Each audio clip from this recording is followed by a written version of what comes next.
This week I decided to take a look at my game collection and in particular the subject of the Norman Conquest of England, which arguably had profound effects that we still feel in our culture today. So one of the games that I have on this is from like 2007, 1066, the Battle of Hastings, which the title is a little bit misleading. This game really is more at an operational level, so it could easily have a number of battles. And for example, the Battle of Hastings would take place on a square on the map. It's not the whole battlefield, so it really is at an operational level in that year. However, I do have a game on Hastings. This is from an older S&T from the I think TSR era. I don't have the magazine. I only have the game rules and the map, and it's actually quite a good game. Is by Richard Berg. I'll talk a little bit more about that later. I have another game called Invasion 1066, the Battle of Hastings. This is from Revolution Games. Ziploc, excellent game. Another one from Revolution, Invasion 1066, Stamford Bridge. Talk a little bit more about that later. This is an ancient, pardon the pun, 3W game, Ancients 2.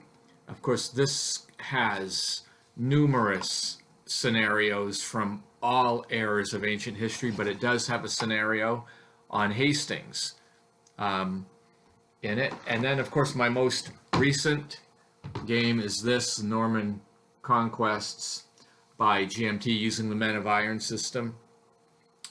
So I'll take a closer look at all of these games in a moment.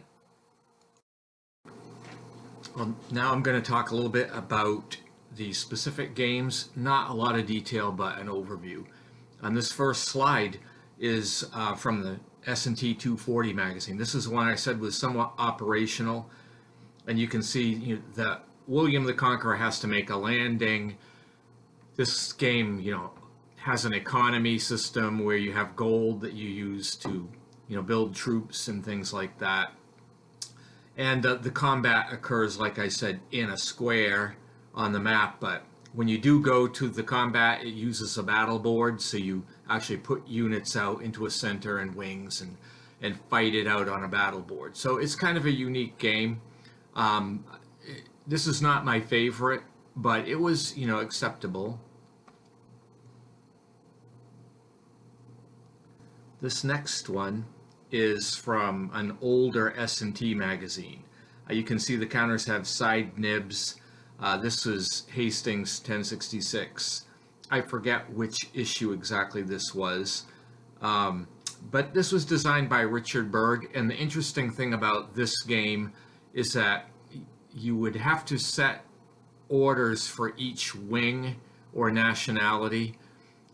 So there's some command control, and you'd have to decide what type of posture you were going to take during the course of the turn ahead of time, and then you would have to change those orders. So that was the main thing that was being demonstrated by this.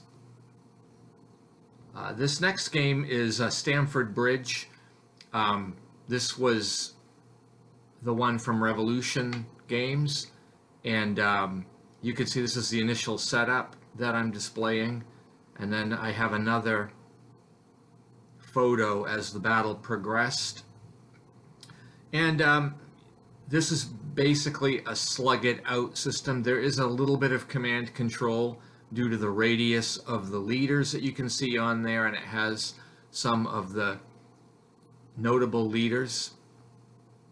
And then this last picture shows the end of the battle, the chaos that ensued at Stamford Bridge. We know historically the Saxons won this, and it allowed them to fight later at Hastings.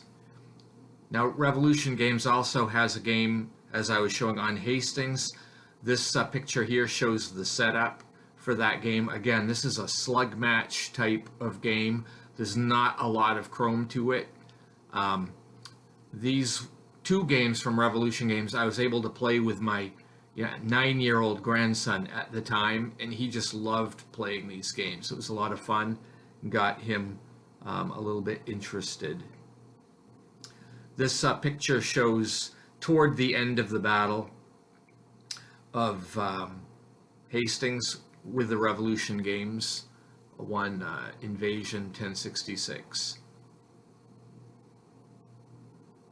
Now, I had a very old game from 3W. It's called Ancients 2, which basically uses all of these somewhat generic counters that uses different maps and different counter mixes to recreate the battle. So this is a picture of the Hastings battle in that game.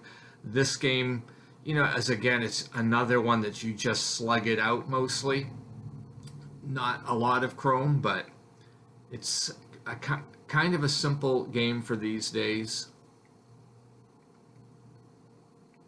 The ones I like the best is the new one that I showed you from GMT. This is basically a Richard Berg Men of Iron system. So this picture shows the setup in that game for Hastings. And I'll give you a close-up. This game is heavy on leaders, so you can see here William of Normandy, and I'll get a picture here of King Harold II with his troops. And this game, the Men of Iron series, is excellent. It has an excellent leader system and an activation system, and it also differentiates weapon and armor classes, much like the Great Battles of History does. So I think this is the best of this whole group of games. I will mention one other game that I have. It's called Empires of the Middle Ages. Of course, this is covers a broad stretch of time, but there is a scenario in that game that covers the period of Hastings. It's called the Millennial Scenario. And it does cover the period of Hastings and the Normandy Conquest. And in the second edition of the game, it actually has the cards. So I've got a picture here of 3 of the known commanders during the Conquest show up in that scenario of the game. Anyway, we know the Norman Conquest was a pivotal event in history that really arguably changed the world. So I'm glad I have a number of games to keep this topic alive. I hope you enjoyed this, and until next time, have a great day.